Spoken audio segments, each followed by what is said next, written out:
Hey guys, my name's Joy. I'm a chartered physiotherapist. I work in 2 private clinics based in Southeast London, Forest Hill and Beckenham. And today's video is going to be about tennis elbow. So a lot of people have issues with tennis elbow. It's a very common thing, and I see a lot of people in clinic with this condition. People don't normally know that it's tennis elbow, and the thing is, you don't even have to be a tennis player to get tennis elbow. It's also known as lateral epicondylitis, so that's more like the clinical term for it. It's very simple to diagnose if you know what you're doing. Essentially, where you've got the bone on the outer part of your elbow. So my arm sort of turned in. So right at the top there, that bone there, that is your lateral epicondyle. And if you go about 1 to 2 centimeters away from that bone towards your wrist, then you've got a tendon that attaches to that bone called the common extensor tendon. It attaches to a lot of muscles over in your forearm, and they basically do the job of bringing your wrist backwards, which is actually called extension. Essentially what happens is it's a repetitive strain injury. So in fact, a lot of people can get this simply by typing a lot on the computer with a wrist in an extended position. So like I say, you don't actually have to be someone who plays tennis to have this problem. So what happens is that you get this inflammation in the tendon. It's really upset. It goes on to affect all the muscles and everything. But the main thing is that you get pain there. So when you press on that bone, your lateral epicondyle, you get pain at that point. That's probably the most painful. You might get pain sort of in the muscle bellies and things like that, but the main thing, as I say, is pain there. Now, obviously you need to go and see a physio to diagnose this, because there are certain tests and things that we do just to essentially know if this is what you have. However, if this is what you have, and the reason why you've clicked on this video is to have a look at how to make it better, then you're in the right place. Here are a couple of things that you can do. Okay, so the first thing to think about is inflammation. Because it's called lateral epicondylitis, anything that ends in itis essentially means it's inflamed, it's angry, it's swollen, it's upset, it's painful, and you want to manage the process of inflammation. Get a frozen bag of peas, wrap it up in a damp towel, put it on top, make sure the towel is damp, and make sure you keep having a look, because people can get things like ice burn if you leave it there for so long, but because you're numb, you can't feel it.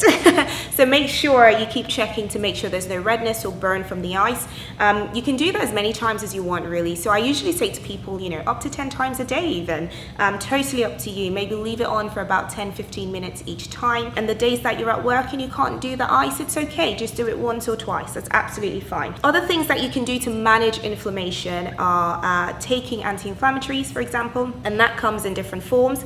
You can put the anti-inflammatory gel. Ibu gel is quite a nice one. You can also take the tablets. That's obviously all right, but remember that when you take the tablets, it goes to your whole system to work, whereas when you put a gel right there, it works directly where you're putting it, so it's more localized. Another thing is rest. Rest is a really good thing. So I'm not saying that you shouldn't use your arm, but I'm saying that you shouldn't overuse your arm. So don't use it when you don't need to. If you are somebody who perhaps gets your tennis elbow from repetitive typing, then you need to think about your mouse position. So if your mouse position is sort of like that, so imagine you've got the desk like that, and you're holding your wrist in this position to use the mouse. What you can do is actually change the position of your wrist. So you can get one of those pads that just support your wrist here at the joint, so that your arm is more kind of in a neutral position, and you can use your mouse from that position. So as opposed to being like this, you're more like that. So that's also a form of rest in a way, because you're not in extension the whole time. So moving on from anti-inflammatories, there are other things that you can obviously do to help the situation. So if you go and see a physio, we would more than likely give you some stretches to go away with. In fact, we will give you stretches to go away with. You want to stretch the muscle. It's really important. Although it's a tendon problem, tendons attach bones to muscles. So of course, these muscles are really upset. So what you've got to do for that, one of the stretches, is actually hold your elbow in this position so it's nice and straight. Leave your arm down. So let your arm drop, and then use this other hand to just pull in. You want to hold every stretch for 30 seconds, relax, and repeat it 3 times. If you don't get much of a stretch, perhaps because you're a flexible person, then make a fist. Because those muscles are coming over your wrist, if you make a fist, they curl even more, so they stretch even more essentially. And then all you've got to do is do exactly the same thing. So just pull in, hold for 30 seconds and relax. Another thing to think about, as well as stretching the muscle, is actually just encouraging good range of movement to the area. So as I say, we're dealing with wrist extension. So in terms of encouraging good movement, so we're looking at things like wrist flexion and extension. So you could actually have your arm resting against, I don't know, on a table, and then you can have this bit just sort of dangling down, and then you can go down, and what you're doing there is you're stretching the muscles. Think about it. So they're coming like that, and then when you go up, you're making them work. So you're actually encouraging good movement, but just nice and easy, no stretch, no hold. This is different to stretching. So you could do this about 10 times each way. So 10 times extension, 10 times flexion. Because we're also dealing with your elbow as well as sort of flexion and extension at your wrist, what we should do is encourage things like supination and pronation. So the easiest way to do it, standing in this position facing the camera, is by doing that. In fact, if I bend my elbow just so that you could see where the movement's coming from. So you obviously want to keep your elbow nice and steady, and again, it'll probably be easier doing this on a table. Keep your elbow nice and steady, and all you've got to do is turn your palm down and then turn it up again. Turn it down, turn it up again. So if you were on a table, obviously you'd be trying to touch the table and going back. Try touch the table, try and go back. The problem with not keeping your elbow steady is you might get a lot of movement from your shoulder, which you don't want. So imagine if I did this.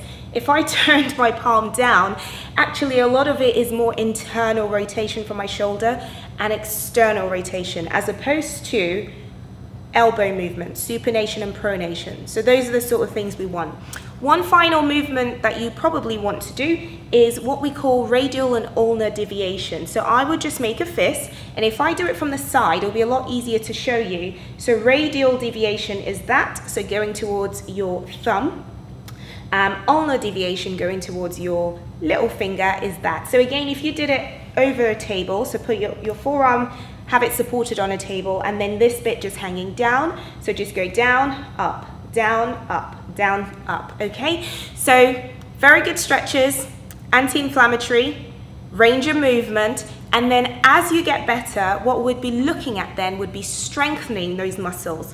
So there are lots of different ways we could strengthen wrist extensors. Imagine having a small bottle of water, for example. So just a little bit of weight, just going up from neutral, back. So if I do it like that, so you go wrist extension, back to neutral, wrist extension, back to neutral, wrist extension with a bit of weight. You can do it with resistance as well. There are a few things you can do. Final thing in terms of management is we could look at things like a grip. So if you're someone who plays tennis a lot, or you're someone who loads that area a lot with whatever sport you're doing or whatever it is you might be doing, what you can do is when you're doing those movements or activities that involve overloading, put a support around it. And I usually say to people, don't wear a support unless you need to.